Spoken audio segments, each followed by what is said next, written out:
Welcome back to the Transforming Basketball podcast. And we're taking this episode over to Lebanon and reconnecting with my friend Ghady Abu Jaoude. And Ghady and I, we met, I think it was back in April when I went to Beirut for a coaching clinic. And Ghady and I had some great conversations about the CLA and its application. And we just wanted to jump on an episode today and talk through some of those ideas. And in addition to the work Ghady does as an assistant coach in the top professional league in Lebanon, he's also working with one of the top youth academies there. And it's a very interesting example because basketball is one of the most popular sports in the country. So it's a really interesting form of life. So Ghady, thanks so much for joining us. Thank you, Alex, for having me, and congratulations on your new project. I hope it's going to be good. I hope Thank you so for too. having me again. My pleasure. My pleasure. So I've got a question for you, Ghady, just to start with, in terms of, has anything changed just since we spoke in those few days I was there and we did the coaching clinic? You know, were there any big takeaways for you as a coach from what we spoke about in those few days?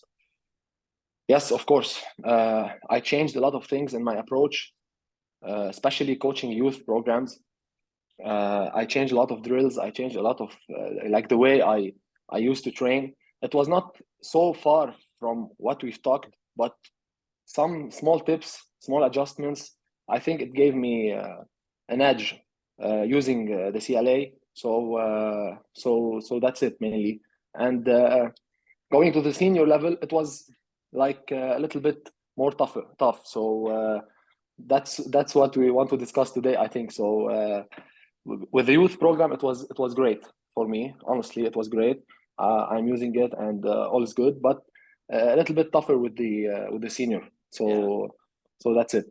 I completely agree on that, and I think that's why we're going to do a whole podcast on this. And I think something I've said in the past is, if you're a youth coach, I think it's so. Yes, of course, you got to understand the CLA and spend time learning about it, but there's no barriers in doing it. Whereas at the pro level, there are, and that's basically, what players have become used to, what they become accustomed to. Yes. Before we get to that, Ghady, just can you give an example? Because you were using small-sided games before, and then we spoke about, manipulating constraints more and, shifting to the CLA. Have you got any examples of some small things you did practically that you've been doing in practices, at the youth level that's maybe a little bit different since we spoke? Yes, of course. I can give you a quick example.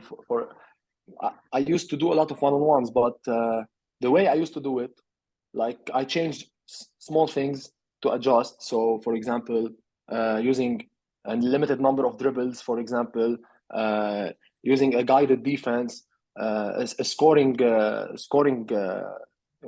concept. Like if you score inside the paint, inside the smile, it's 2 points. If you score like in the mid-range, long twos, it's 1 point. If you score, I changed the scoring system. For example, speaking about one-on-one handicap situations, like the defense cannot see the offense unless he's passing by him.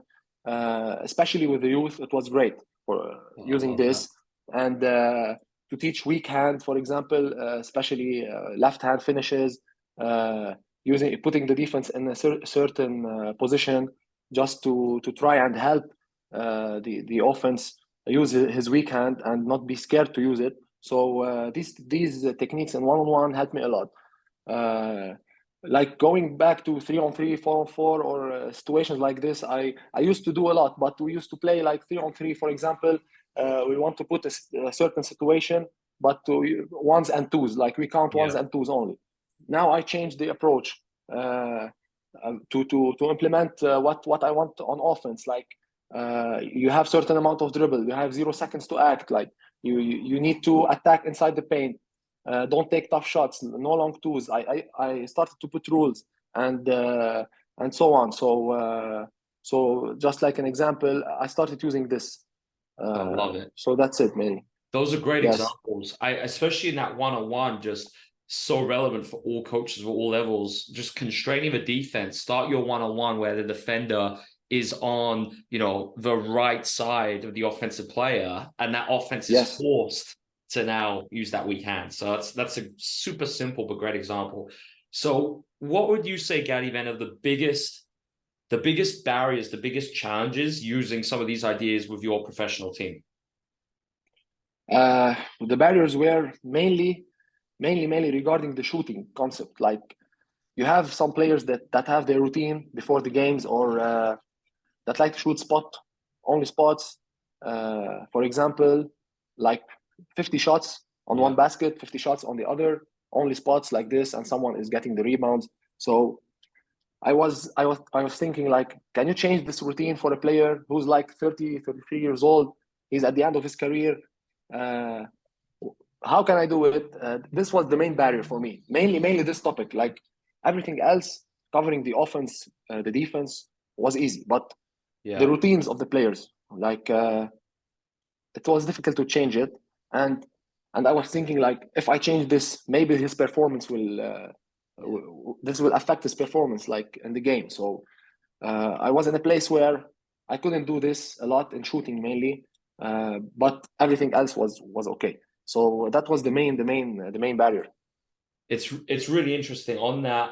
I think shooting is the biggest one where, especially for, like you said, a player who's maybe in the second half of their career, to suddenly come in and change it, and even pre-game to be like, all right, we're going to do contested shooting. It's not going to go down Yeah, well. And I wouldn't recommend it. So I can just give a few practical examples, man, because this is a good example. When I was working with Paris last year in the Euro Cup, something that I did with some of the players that I worked with when I was over there, when it was pre-game, was just some basic variability. So it was still on air, I'd say, but all I was doing was every time I passed to them, I didn't pass them under the basket.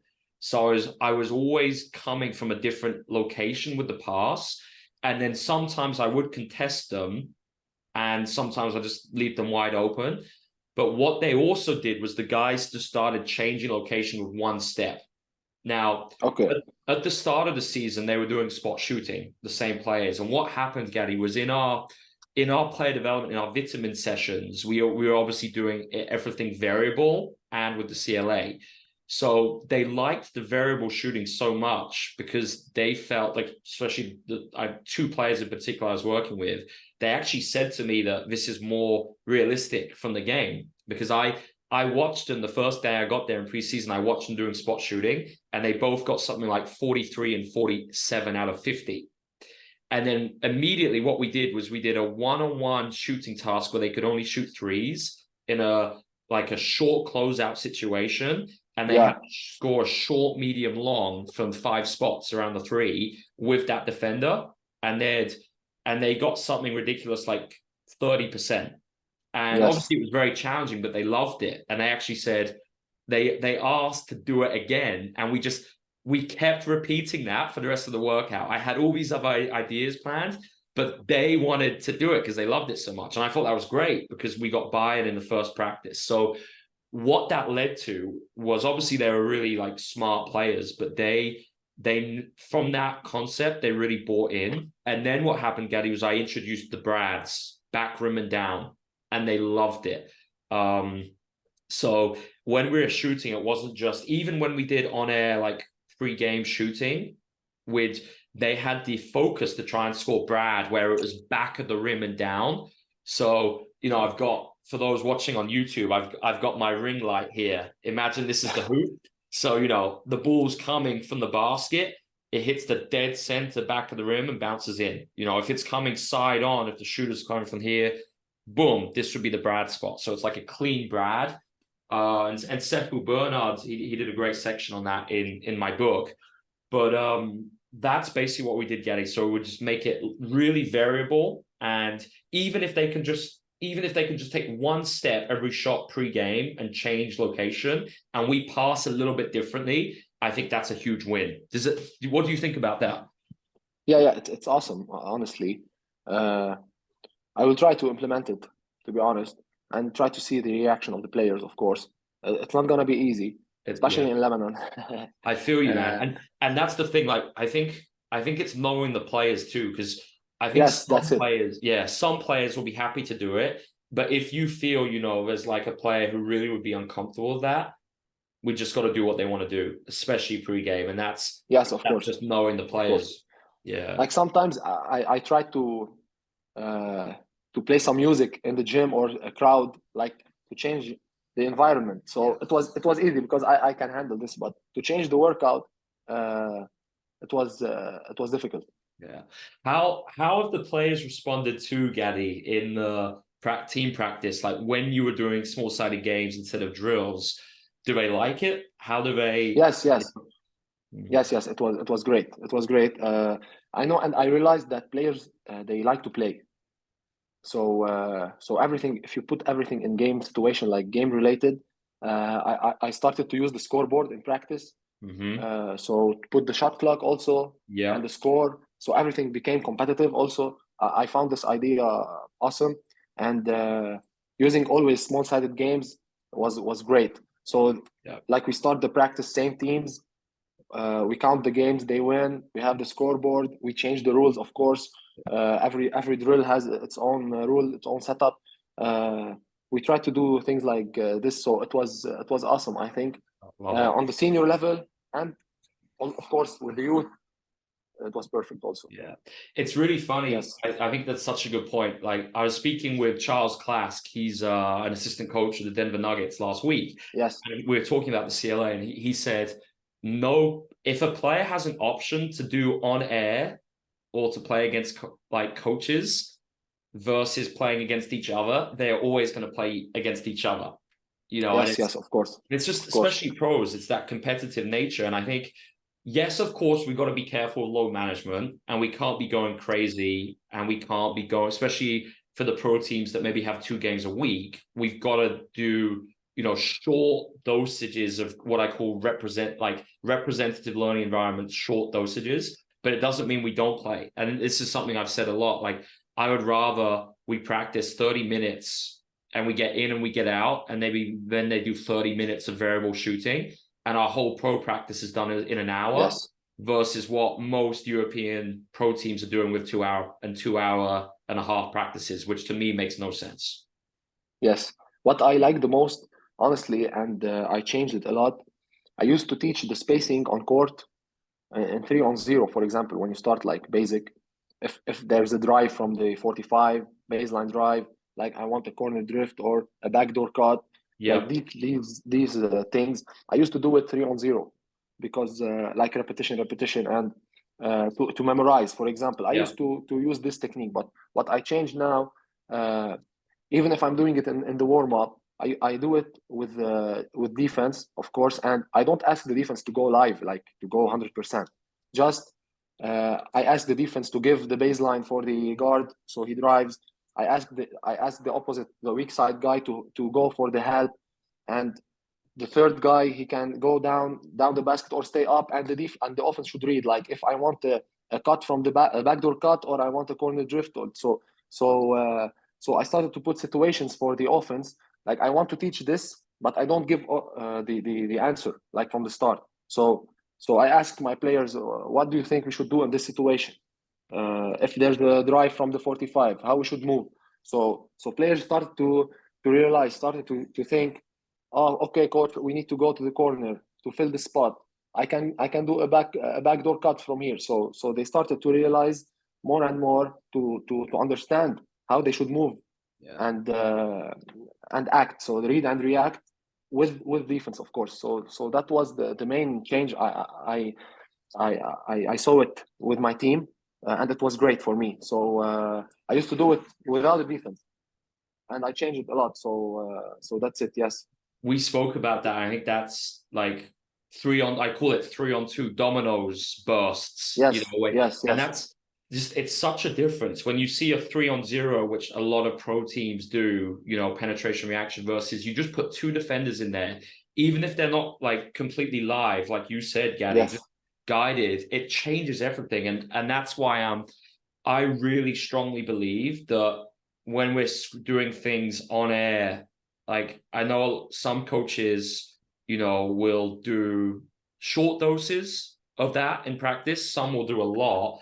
But I just I don't see a need to having to do any type of on-air kind of pattern-based thing, because even if we're trying to introduce a concept or a coverage solution, I think the moment we go on air, players stop attuning to the most important information. And Yes. I think they start looking for things. And even if it's a coverage solution that a coach really emphasizes that's very important, like, I don't know, maybe a short roll and a cut and slide, we are missing the key information when we're not doing it on air.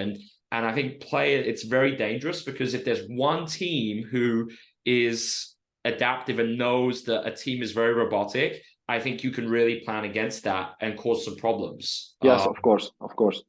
Yeah. Yes, I start with 3-on-2, 3-on-3. Yeah. And I go with 4-on-3, then 5-on-4 maybe. So Yeah. we change the number of players, of course, according to this.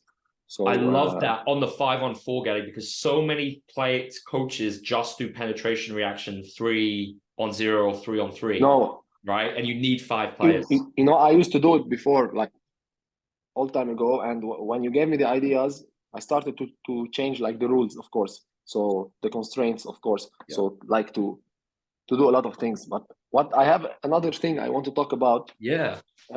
If we still have time, of course. We do, absolutely. How do you build the offensive system? Like, I know that you like to go in transition first of all. Like we run, there's no outlet. We push the ball and you try to score in transition. Sometimes you have the bigs, for example, who cannot who cannot dribble the ball. Okay, first of all. Other things, like we try to get into triggers. Yeah. Our early offense, if I can call it like this. Absolutely. So sometimes, if you have a dead ball, of course, you cannot do this. You need to have, like, and as you said to us before, you need to have like small set offense who can create these triggers through these sets.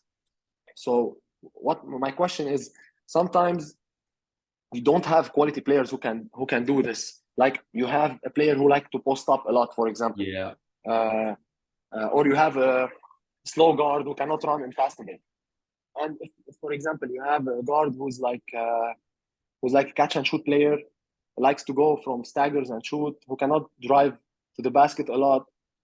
So my question is, how do you build the system? Is it depending on the Great point. strength of the players, or like you try to teach them even if they don't have these qualities, you try to implement your style, or is it a mix of both? Like this is the topic I would like to talk about.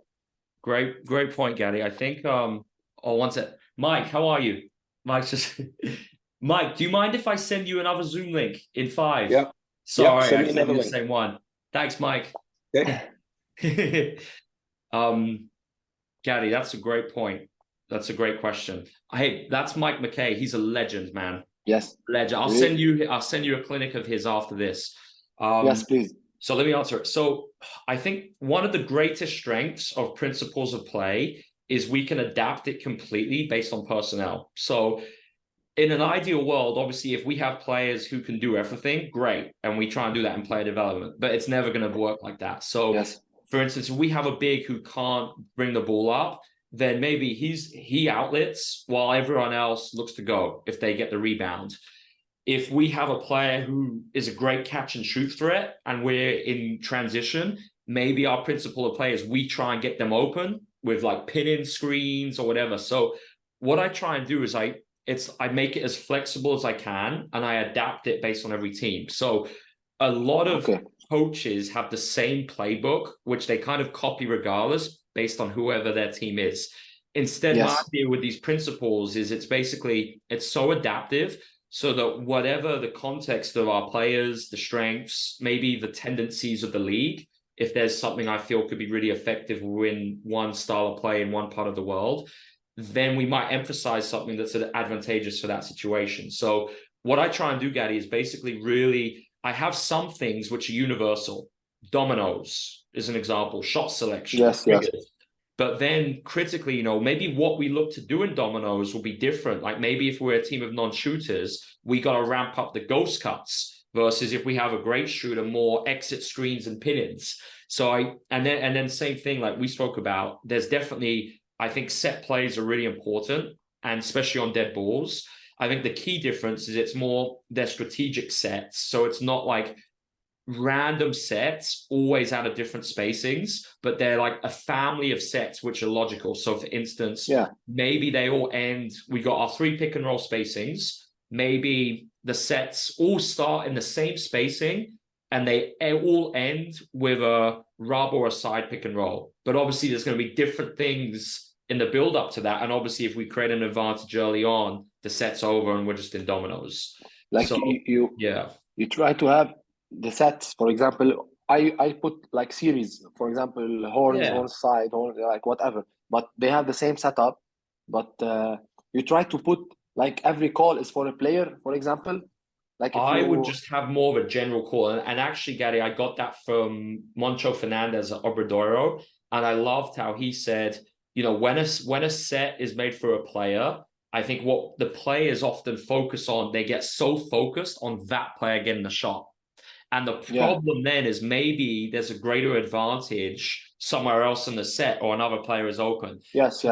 What Moncho says is the set is for, you know, wherever the advantage is created, boom, that's, you know, what we're going to look to exploit within the set. But we got to be careful because if we do not feel we have an advantage and we can't get a good shot early on, then we can't break away from the set. So it's a delicate balance where players have to attune to, you know, do I have an advantage? Should I end the set or do I not have it? Shall we run the next part of the set and get to the next part of it? And obviously it's complex. And I think the only way we can do that is obviously practicing with the CLA, because otherwise how's that going to happen in a traditional 5-on-0? Yes, of course. If you have like a team who is set based, you can deny the entry or whatever, and they will get lost, of course. Exactly it. And that's what I would do. Like if I was coaching against these traditional teams, I would find their weakest point, find the sets where we can disrupt them the most, and boom, that's it. It's done. Yes. Of course. And why I implemented also, I try to attack the mismatches directly from the beginning of the play. Like if I see a weak defender, I try to attack him.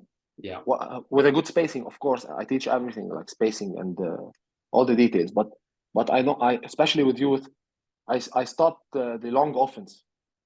It's because what's the purpose of it? If I want to attack X player, let's attack it from the beginning. Why exactly, Ghady? And I'm seeing that all the time now where, you know, all these European teams with these crazy long sets and they get 6 seconds left on the shot clock.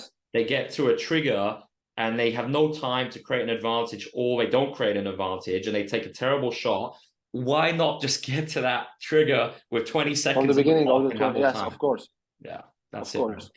So I think too, you raised a great point about attacking the weakest player, and that's a key part of my philosophy too. Like we're not just running triggers randomly. Can we get their worst player in the matchup and just be relentless attacking them through that? And I think that's a really nice point. Yes, that's what I build my system around, and I teach the players to they don't need to rely on me to call. So you know who is the weakest one. Let's attack him, and that's it, man. That's it, man. That's all it is. So, Ghady, I just want to say, I think that was it was a short but really interesting discussion, and that's obviously what I'm trying to do with the podcast. Short episodes where we can just boom go and really discuss some interesting things. So, I just want to say a big thanks for coming on the podcast, and obviously, coaches, I recommend coaches reach out to you on social media. We will have your Instagram handle in the show notes so coaches can send a message or any questions. Yes. Thank you, Alex, for having me. Oh, of course, and good luck in your journey. And hopefully we'll meet soon again in Lebanon here. I want to come back for anywhere else in the world. I'm due another visit. Absolutely. Thank you. Thanks so much, Ghady. Thank you.